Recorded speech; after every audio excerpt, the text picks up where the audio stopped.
Assalamualaikum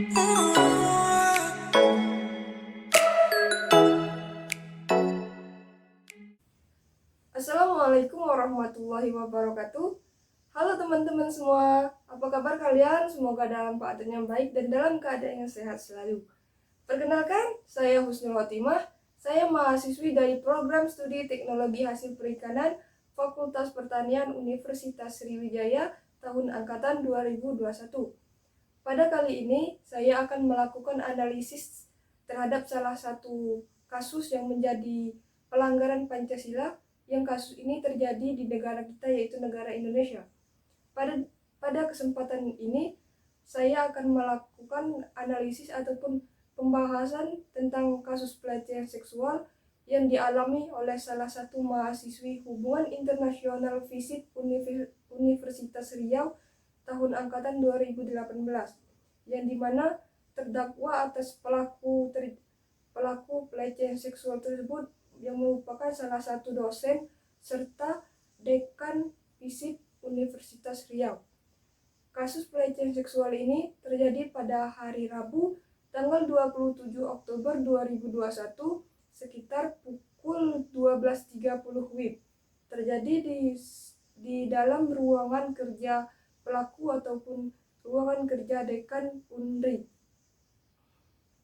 Kronologi terjadinya kasus pelecehan seksual ini berawal pada saat korban akan melakukan bimbingan skripsi kepada dosen pembimbingnya, yaitu pelaku ataupun salah satu dekan Universitas Riau tadi, yang dimana pelaku mengawali bimbingan skripsi mereka dengan mengajukan beberapa pertanyaan kepada korban, yang berawal pertanyaan dengan menanyakan hal pribadi seperti masalah yang dialaminya selama perkuliahan, masalah keluarga, hingga setelah beberapa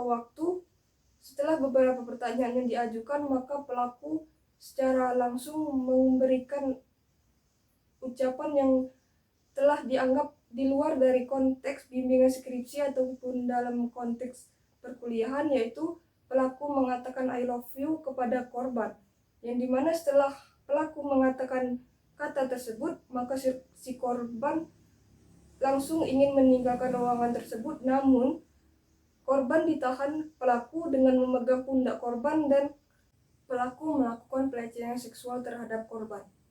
Berdasarkan analisis kita tadi, maka dapat ditarik kesimpulan bahwa pelecehan seksual merupakan segala bentuk perilaku, baik ucapan maupun tindakan yang berkonotasi seksual, yang dimana perilaku ini terjadi secara sepihak dan tidak dikehendaki oleh pihak lainnya, yaitu pihak korban.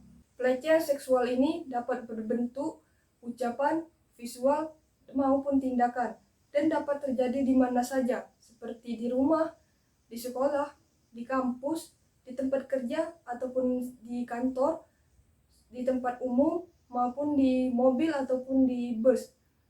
Yang menjadi faktor penyebab terjadinya suatu pelecehan seksual yaitu adanya kesempatan pelaku untuk melakukan pelecehan tersebut terhadap korban, di mana berdasarkan analisis ataupun pembahasan kita tadi, pelaku ataupun dosen mendapatkan kesempatan yaitu pada saat korban ingin melakukan bimbingan skripsi untuk melakukan pelecehan seksual tersebut.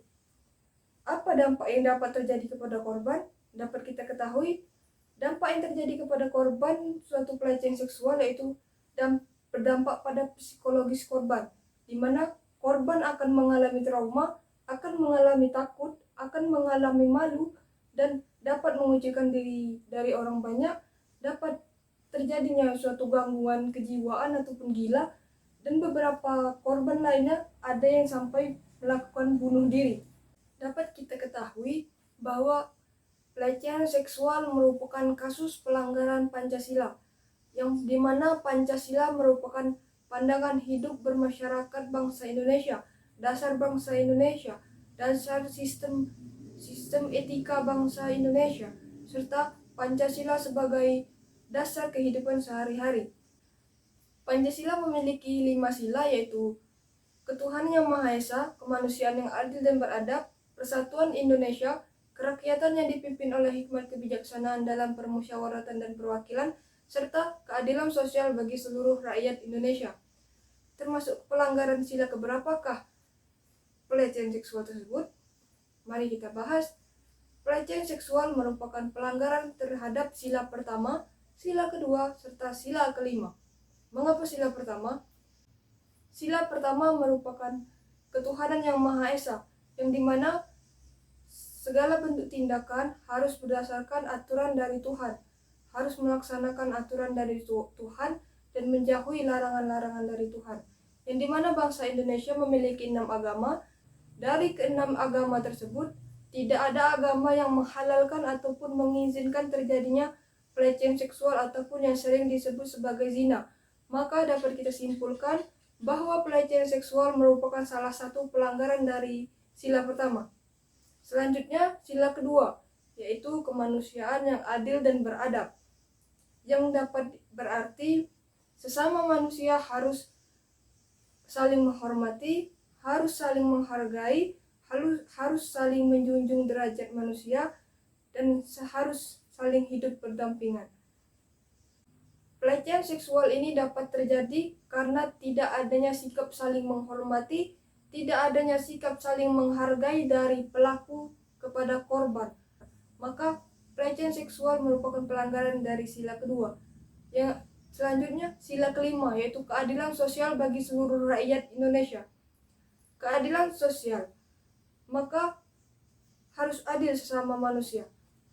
Namun, pelecehan seksual terjadi karena tidak adanya rasa keadilan, di mana pelaku tidak memberikan keadilan terhadap korban.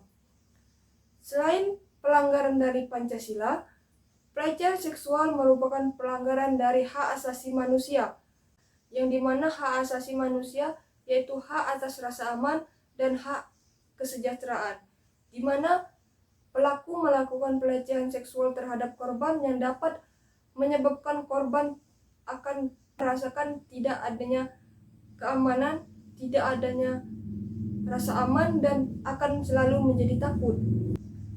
Yang kedua, hak atas kesejahteraan, di mana korban pelecehan seksual maka telah direnggut hak atas kesejahteraannya.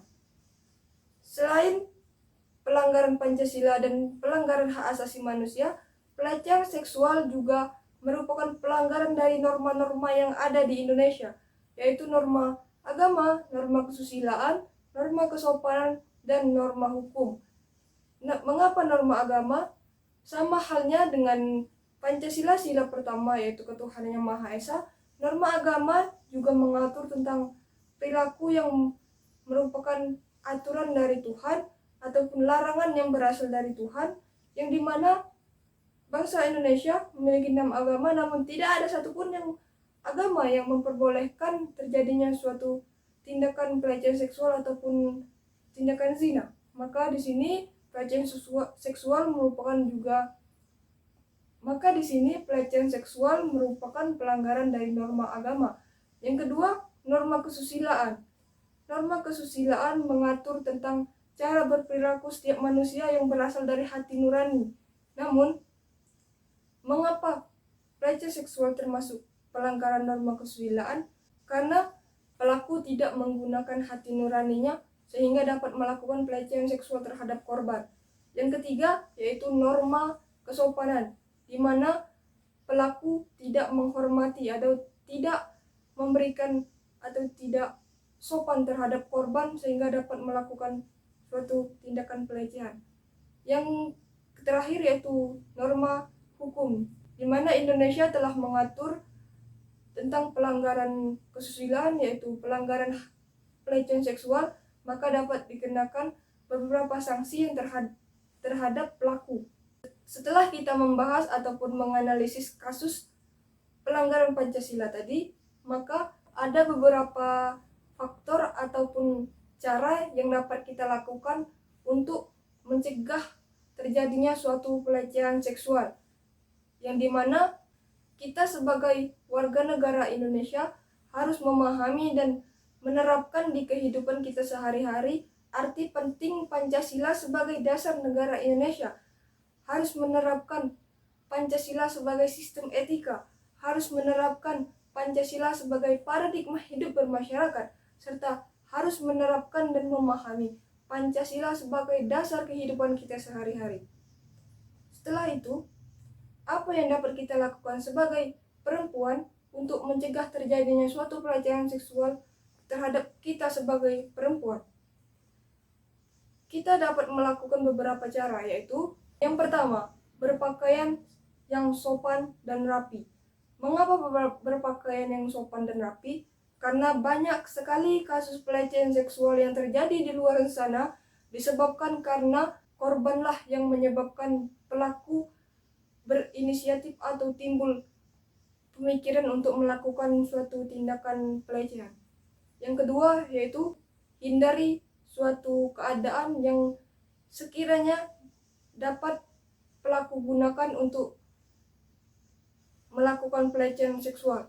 Yang ketiga, hindarilah atau menghindarlah ketika telah mengetahui adanya tanda-tanda seperti hal-hal yang berbau seksual.